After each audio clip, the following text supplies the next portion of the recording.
Hello दोस्तों, आप सभी को गुलाब जामुन जैसी मीठी मीठी नमस्कार। और उसी के साथ आप लोगों का स्वागत है मार्केट के पैचअप जा ब्रेकअप शो में। आज के दिन आपको पीछे से थोड़ी सी वॉइस में डिस्ट्रीब्यूशन आ सकती है, बिकॉज वहां पर आप सभी को पता है कि राम मंदिर का आज के दिन उद्घाटन हो चुका है, प्राण प्रतिष्ठा हो चुकी है।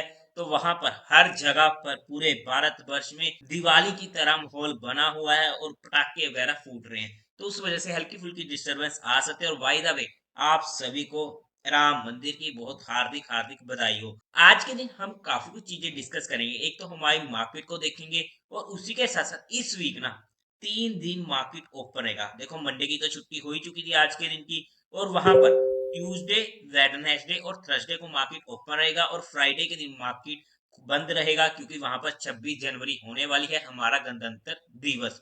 तो उसी की भी आप सभी को हार्दिक हार्दिक बधाई हो इन एडवांस। तो वहां पर 3 दिन जब मार्केट ओपन रहेगा, तो वहां पर हमें काफी बड़े ड्रामे भी देखने को मिल सकते हैं।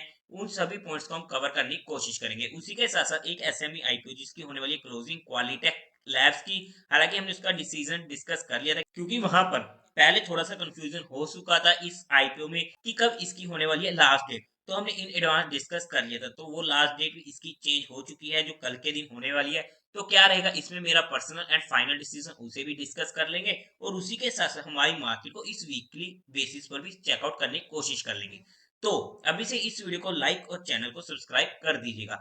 अगर हम सबसे पहले सैटरडे के दिन का एफआईआई और डीआई डाटा चेकआउट करने की कोशिश करते हैं, तो वहां पर एफआईआई ने 545 करोड़ की सेलिंग करी है, वहीं पर डीआई ने 720 करोड़ की सेलिंग करी है। नेट में सेलिंग का फिगर बड़ा है, जो हमारे लिए और मार्केट के लिए नेगेटिव हो जाता है।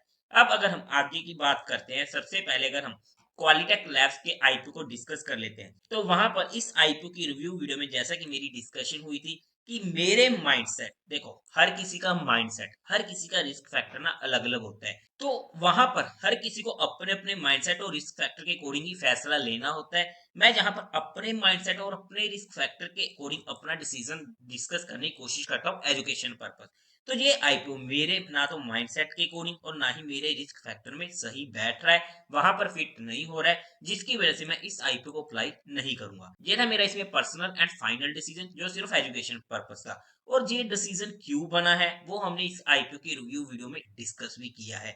आप लोग उस रिव्यू वीडियो को देख सकते हैं, फिर उस कंपनी को सोच समझकर अपने माइंडसेट और अपने रिस्क फैक्टर के अकॉर्डिंग अपना डिसीजन बना सकते हैं। लेकिन कोई भी डिसीजन बनाने से पहले एक बार अपने फाइनेंशियल एडवाइजर से कंसल्ट करना जरूरी है।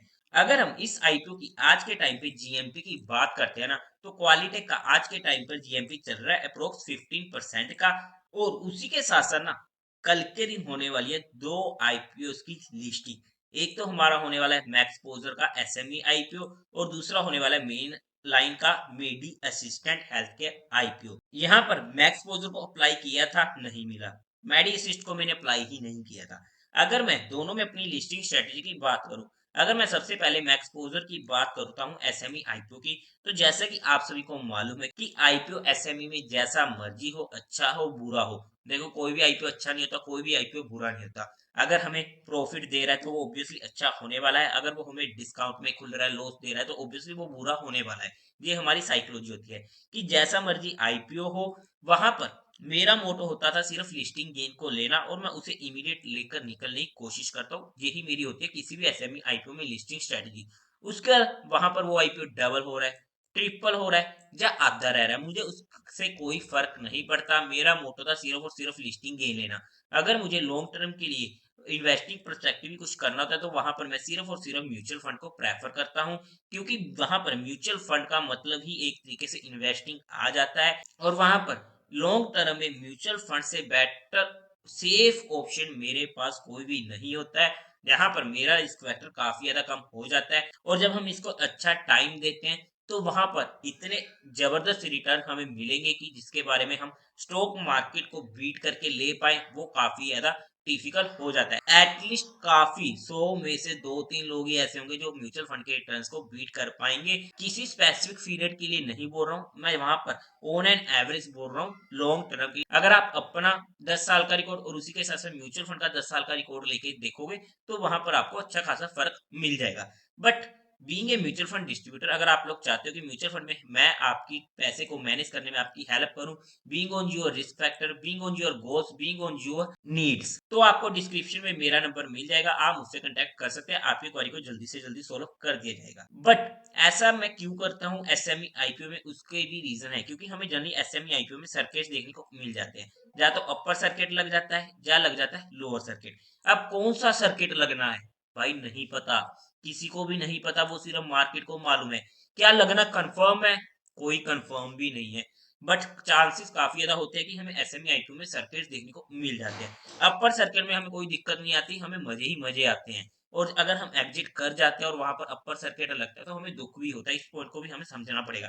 बट अगर लोअर सर्किट लग गया तो वहां पर हमारा प्रॉफिट धीरे धीरे कम होना शुरू हो जाता है और हमारा एग्जिट नहीं हो पाता जब तक वो सर्किट खुलेगा नहीं। तो बस इसी सर्किट के चक्कर से बचने के लिए मेरी जहां पर स्ट्रेटेजी है कि मुझे इस सर्किट के चक्कर में पड़ना ही नहीं है, जितना मिल रहा है मैं लेके खुश हूँ। और वैसे भी जब मेरा मोटो ही था लिस्टिंग गेन लेना, बात खत्म हुई ना। अब स्टॉक मार्केट है, लालच करना है, जितना मर्जी करो, वो आपका रिस्क फैक्टर है, वो आपका माइंडसेट है, वो आपके रूल्स है। ये मेरा रूल था जो मैंने आप लोगों के साथ एजुकेशन पर्पज डिस्कस किया है। आप अपने रूल्स को खुद बनाइएगा, based on your risk factor and based on your mindset. और उसी के साथ साथ कोई भी एक्शन लेने से पहले एक बार अपने फाइनेंशियल एडवाइजर से कंसल्ट कर लीजिए। सिमिलरली अगर मैं मेडी असिस्ट हेल्थ केयर आईपीओ की बात करता हूँ, देखो ये आईपीओ मैंने अप्लाई ही नहीं किया था, बट अगर मेरे पास ये आईपीओ होता तो पहली कंडीशन थी कि ये आईपीओ एक अच्छा खासा लिस्टिंग गेन दे जाता है। लेट्स से कि 10% से ऊपर का हमें लिस्टिंग गेन इसमें मिल रहा है, तो वहां पर तो मैं 50% क्वांटिटी को इमीडिएट बुक करके बाकी 50% क्वांटिटी को या तो कोस्ट टू कोस्ट पे या फिर पहले 15 मिनट के लो पर इजीली ट्रेल कर देता। ये मेरी इसमें सिंपल सी लिस्टिंग स्ट्रेटेजी होती। सेकंड होती है कि 10% से नीचे खुल गया या फिर हमें लॉस नहीं दे रहा, तो वहां पर मैं इसे इमीडिएट बुक करने की कोशिश करता है कि वहां से बाउंस नहीं आ सकता। आ सकता है, हमें पिछले कुछ आईपीएस में देखने को भी मिला है, लेकिन वहां पर आपको अपने रूल्स बनाने होते हैं अपने रिस्क फैक्टर के अकॉर्डिंग। ये मेरे रूल्स बने हुए हैं, ये मेरी लिस्टिंग स्ट्रेटेजीज होती हैं, जिस तरीके से मैं परफॉर्म करता हूँ, तो वहां पर मैं इमीडिएट बुक कर जाता, फिर मुझे फर्क नहीं पड़ता। थर्ड, कि अगर डिस्काउंट में खुल जाए, अगर मान लो कि हमें लॉस हो रहा है किसी आईपीओ में, तो वहां पर जो मेरा रूल कहता है कि मैं तो उस आईपीओ में फिर नहीं टिकता हूँ, जितना लॉस है मैं लेके निकल गया और मेरा पहला लॉस ही किसी आईपीओ में मैक्सिमम लॉस होता है, तो बात खत्म हुई। उसके बाद वो शेयर ऊपर जा रहा है नीचे जा रहा है मुझे फर्क नहीं पड़ता। या फिर मान लो कि अगर 1% नीचे खुला तो वहां पर मैंने उसके नीचे 1% का स्टॉप लॉस लगाया, मतलब कि ये 1% का स्टॉप लॉस होगा, या तो मेरा 2% का स्टॉप लॉस हिट हो जाएगा, या फिर वहां पर ये अगर ऊपर को आता है तो मैं ट्रेल करता रहूंगा। बट अगर यहाँ पर मेरा स्टॉप लॉस हिट हो जाता है तो मैं उसे ले लूंगा, फिर मैं वेट नहीं करूंगा, चाहे वो मेरा स्टॉप लॉस हंट करके ऊपर को कितना मर्जी क्यों ना जाए, फिर मुझे उसके बाद कोई फर्क नहीं पड़ता। ये मेन लाइन आईपीओ में एक मेरा रूल बना हुआ है जो मैंने सिर्फ और सिर्फ एजुकेशन पर्पज डिस्कस किया है। अगेन सेइंग कि आप अपने माइंडसेट और अपने रिस्क फैक्टर के अकॉर्डिंग अपने रूल्स बनाइएगा और कोई भी एक्शन लेने से पहले एक बार अपने फाइनेंशियल एडवाइजर से कंसल्ट जरूर कीजिएगा। बाय द वे, जिन भी लोगों को मैक्सपोजर का आईपीओ मिला है उन सभी को कांग्रेट्स। और उसी के साथ साथ अब अगर हम बात करते हैं ना हमारी मार्केट की, देखो हमारी सिंपल सी बात हुई थी कि ये हमारे लिए इंपॉर्टेंट लेवल होने वाला है 550 के पास का, और 21,700 से 650 की रेंज हमारे लिए इंपॉर्टेंट रेजिस्टेंस है। अब वहीं पर मार्केट खुलते है और वहीं से रेजिस्टेंस फेस करती है, नीचे को आई ऊपर को गई, फिर से रेजिस्टेंस से पलटी और फिर से ऊपर को आई, फिर से नीचे को, मतलब कि अच्छी खासी वोलेटिलिटी रही है एक छोटी सी रेंज में मार्केट में। और जो ये टाइम चल रहा है रिजल्ट सेशन, यहाँ पर रिजल्ट सेशन हमें थोड़ी सी डिफिकल्टी दे रहा है इस बार, तो हमें वहां पर वोलेटिलिटी काफी ज्यादा देखने को मिल सकती है आने वाले टाइम में भी, स्पेशली इस रिजल्ट वाले पीरियड में। और आने वाले टाइम में हमारे पास बजट भी आ रहा है, तो वहां पर तो हमें हद से ज्यादा वोलेटिलिटी भी देखने को मिलती है। इन शॉर्ट जो ये पीरियड है ना, जो ये जनवरी से पीरियड शुरू हुआ है, मैं आपको दिखाने की कोशिश करता हूँ। अगर आप देखोगे जब जहां से मार्केट सीधा ऊपर को निकला है, जहां पर हमें अल्टीमेट पैसा बना एक सिंगल डायरेक्शन में, बट जब से हम इस फेज पे पहुंचे हैं ना, तब वहां पर हमें पैसा बनाना डिफिकल्ट हो रहा है। तो इस पॉइंट को हमें ध्यान में रखना पड़ेगा कि जितना मजा हमें यहाँ पर, जितनी ईजनेस, जितना आसानी से हमें जहां पर पैसा मिला है, जहां पर हमें इतनी आसानी से पैसा नहीं बनेगा, वहां पर हमें प्रॉपरली काम करना पड़ेगा अपने रूल्स के अकॉर्डिंग, अपने रिस्क फैक्टर और अपने प्रॉपर स्टॉप लॉस के साथ। तो आई होप कि आप लोग मेरा पॉइंट समझ गए हो। और आने वाले नेक्स्ट मंथ तक तो यहाँ पर हमें और भी ज्यादा वोलेटिलिटी देखने को मिल सकती है, तो इस पॉइंट को भी हमें बैक ऑफ द माइंड रखना पड़ेगा। अब अगर हम कल के दिन मार्केट की बात करते हैं इंट्राडे पर्सपेक्टिव, तो हमारे लिए इंपॉर्टेंट होगा ये वाला लेवल। अगर इस लेवल को तोड़ के जो इसने कल के दिन का लो बनाया है नीचे को जाता है और सस्टेन करता है तो हमें वहां पर 430-20 तक के लेवल देखने को मिल सकते हैं एक छोटे से स्टॉप लॉस के साथ। और सिमिलरली अगर ऊपर की साइड जाता है इस लेवल को तोड़ के तो वहां पर सस्टेन करता है तो हमें ऊपर की साइड 21,800 तक के लेवल भी देखने को मिल सकते हैं। ये हमारे इंपॉर्टेंट लेवल निकल कर आते हैं। और उसी के साथ साथ कल के दिन होने वाली है फिन निफ्टी की एक्सपायरी और स्पेशली होने वाला है ट्यूसडे का दिन। और ट्यूसडे के दिन पे हमें काफी ज्यादा वॉलेटिलिटी देखने को मिलती है और स्पेशली मैं हमेशा कहता हूँ कि ट्यूसडे के दिन पर हमारा अगर हम नए हैं तो हमें काम करने की जरूरत ही नहीं है ऑप्शंस में। अगर हमें फिर भी काम करना है चाहे हम एक्सपीरियंस क्यों ना हो, तो बहुत कम क्वांटिटी के साथ हमें काम करना चाहिए बिकॉज जहां पर हमें वो साइड मूवमेंट काफी वॉयलेंट मिल जाते हैं तो इस वजह से हमें वहां पर ज्यादा दिक्कत होती है। देखो अगर 10 ट्यूसडे आएंगे ना 10 में से 8 ट्यूसडे हमें ऐसा कुछ देखने को मिलेगा और 2 ट्यूसडे हमें देखने को नहीं मिलेगा। और उन 2 ट्यूसडे में से एक ट्यूसडे एक तो ऐसा ही होगा जहां पर हमें एक क्लियर डायरेक्शन मिलेगी सीधी आता रहेगा ऊपर की साइड और वहां पर क्या ही परफेक्ट हीरो जीरो का मौका मिलता है। तो बस उस एक दिन के पैसे बनने के चक्कर में हम यहाँ पर बाकी के 8 दिन ना पैसा गवा देते हैं। बस इस पॉइंट को ध्यान में रखिएगा कि अगर हमें काम करना है हमारा सेटअप बन रहा है करो बट ट्रेल करो और अपना प्रॉपर स्ट्रिक्ट स्टॉप लॉस और कम क्वांटिटी के साथ हमें वहां पर काम करना चाहिए। उसी के साथ साथ ना अगर हम वीकली बेसिस पर बात करते हैं तो देखो यहाँ पर थोड़ा सा हम स्क्रीन को बड़ा कर देते हैं।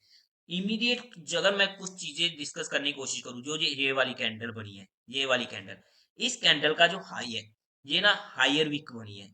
इस कैंडल का जो हायर है ये इमीडिएट रेजिस्टेंस है।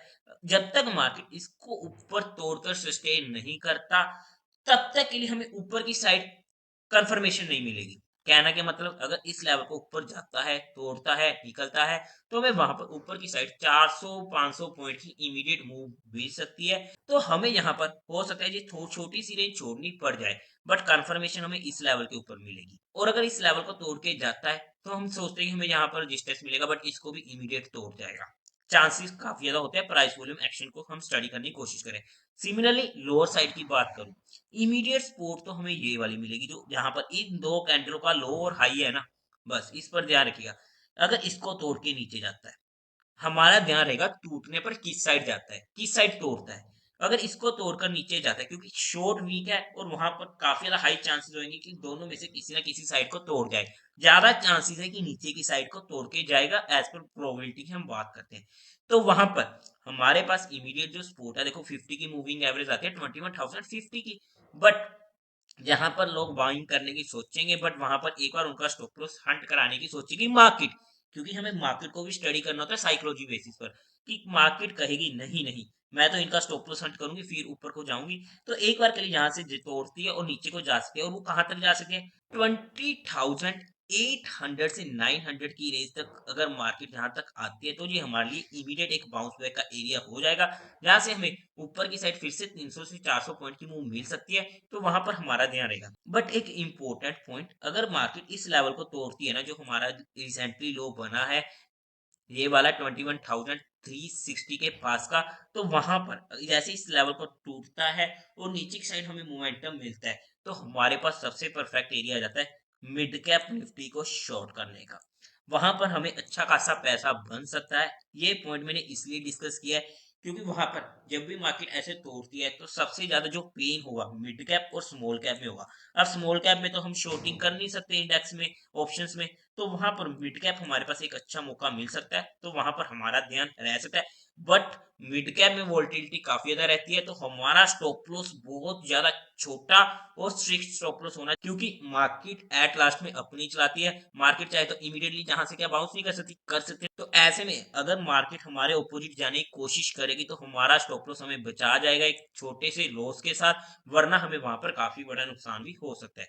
तो आई होप कि यहाँ पर हमने काफी चीजें डिस्कस करी हैं जो सिर्फ और सिर्फ एजुकेशन पर्पस और स्टडी पर्पस डिस्कस करी हैं जहां पर किसी भी तरीके की हमने कोई भी इन्वेस्टमेंट टिप या एडवाइस नहीं दी है। अगर आप लोगों को कुछ भी करना हो ट्रेडिंग या इन्वेस्टिंग तो एक बार अपने फाइनेंशियल एडवाइजर से कंसल्ट जरूर कर लीजिएगा और अपने रिस्क फैक्टर और अपने माइंडसेट के अकॉर्डिंग ही काम कीजिएगा। हमने जहां पर सिर्फ और सिर्फ चीजों को एजुकेशन पर्पस और प्राइस वॉल्यूम एक्शन के बेस पर स्टडी करने की कोशिश की है। तो देवी और सज्जनों उम्मीद है आप लोगों को ये वीडियो अच्छी लगी होगी तो इस वीडियो को लाइक कीजिएगा शेयर कीजिएगा और साथ ही साथ चैनल को सब्सक्राइब करें। हर हर महादेव जय श्री राम।